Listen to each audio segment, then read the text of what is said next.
Hello and welcome to another edition of the Extra Point Show. I am your host, Nick Rice.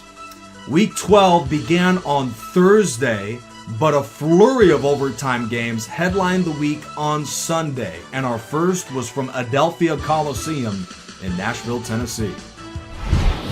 2008 Cardinals, 1999 Titans. Arizona wins the thriller in overtime behind a historic 419-yard, 4-touchdown masterpiece by Hall of Famer Kurt Warner. Eddie George did everything for Tennessee, 150 yards and a trio of touchdown runs, but it really just delayed the inevitable Kurt Warner game winner as he found Steve Breston for the longest play of the day to knock out Tennessee and help the Cardinals stay alive in the playoff race. 2019 Chiefs, 2006 Chargers. Phillip Rivers had a masterful day against Kansas City this afternoon, and while LaDainian Tomlinson, his teammate, played well, the San Diego offense had to abandon the run down 24-10 with under 3 minutes left in this one, and that was where the Charger quarterback played his best, willing the team into a pair of touchdown drives to force overtime. San Diego won the toss and went the distance to win it. Patrick Mahomes played well too, but spent most of the game watching the Chargers on the sideline as San Diego had over 5 minutes more time of possession and a huge Charger comeback, 27-24. 2007 Patriots, 2009 Saints. This will go down as one of the greatest games in DSFL history between Tom Brady and Drew Brees. Just 1 week removed from Brees being outdueled by the Buccaneers' Tom Brady, he'd face an even better Tom Brady leading the 2007 Patriots. Drew Brees, over the final 3 drives of the game, scored on a touchdown, a field goal, and then an overtime field goal from Garrett Hartley to come back and steal one from the Patriots in a overtime thriller by the final score of 33-30. Those were just 3 of the 4 overtime games of the greatest team season. I have 2 game balls to give out for the best offensive and defensive players for Week 12, and that 4th and final overtime game headlines one of them. Offensive Player of the Week, Kurt Warner. As mentioned earlier, it was a historic performance for the Arizona quarterback, 29 for 37, 419 yards and 4 touchdowns. Tennessee's secondary has struggled all year, but they had a nightmare game against this guy on Sunday. Defensive Player of the Week, linebacker Cato June. 2 interceptions against Houston's Matt Schaub on Sunday, including the one that set up Vinatieri for the game winner in the 4th overtime game on Sunday in an Indianapolis OT victory over Houston. A great game for the linebacker out of Michigan, Cato June. The playoffs are ramping up in the greatest team season, and who represents the AFC East in those playoffs might just be determined this coming weekend in the Miami-New England matchup. The Dolphins can jump in front 2.5 games in that division race with just 4 games to go with a win over the Patriots on Sunday. A very similar situation for the 2015 Panthers out of the NFC South.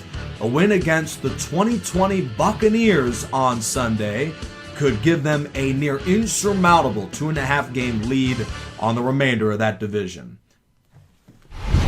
Let's check out the division leaders in both the AFC and the NFC. Currently, the 1972 Dolphins would be the 1 seed if the playoffs started today. Denver reclaims the AFC West lead. They are the 2 seed as of now. The 78 Steelers coming at 3rd, and the 06 Colts round out the division leaders after Week 12. While just about everybody can't assume a playoff clinching scenario this coming week, the 1989 49ers are the only club that's got a shot. They are a clear 2 games up on the rest of the NFC, with the 15 Panthers in at 2nd. The current 3 seed overtaking the Bears are the 98 Vikings, and coming into the 4 spot are the 92 Cowboys, leaders of the NFC East. And that concludes Week 12 of the greatest team season. We had 4 overtime games this Sunday, and we might have even more next Sunday.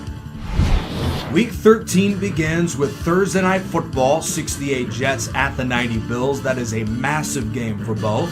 And then the following 9 games are all DSFL red zone games. Yes, the series comes back, every single touchdown for every single game, beginning with the Rams at the Bears going through the Bucs at the Panthers. After that, we'll have more games featured on Sunday, including the next 4, and then Sunday Night Football between the 07 Patriots and the 72 Dolphins, as mentioned, a massive game, and then Monday night, the 2000 Ravens at the 96 Packers. 1999 Rams, 1985 Bears. The 85 Bears, upset by Minnesota last week, they've really got to have this one against the greatest show on turf and that legendary offense.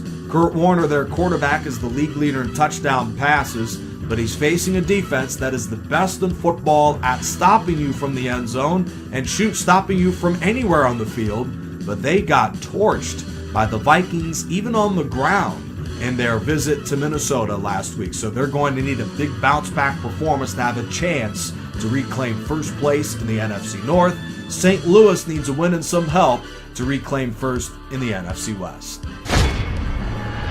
From CenturyLink Field, the 49ers visit the Seahawks. A similar matchup to the one in Chicago, the legendary 49ers offense battles the Legion of Boom. San Francisco currently has the best record in the DSFL 7 this season at 9-2. Meanwhile, Seattle is coming off maybe the most impressive win out of this division all year by upending St. Louis 23-17 last week.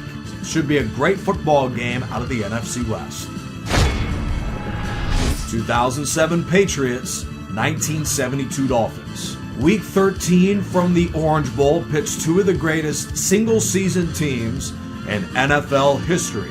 Both clubs went undefeated during their remarkable regular season, and they meet in a rematch of a New England win in Foxborough just a couple of weeks ago. Dolphins basically clinched the division with a win. New England would take the head-to-head tiebreaker with a win themselves. They've got the best quarterback in the game right now, and the league leader in passing, Tom Brady. Bob Greasy's been pretty good too, but his defense has helped the 8-3 Dolphins climb to first in this division. Miami is currently 6th in the league in sacks this season. That concludes Week 12 of the greatest team season in the Extra Point.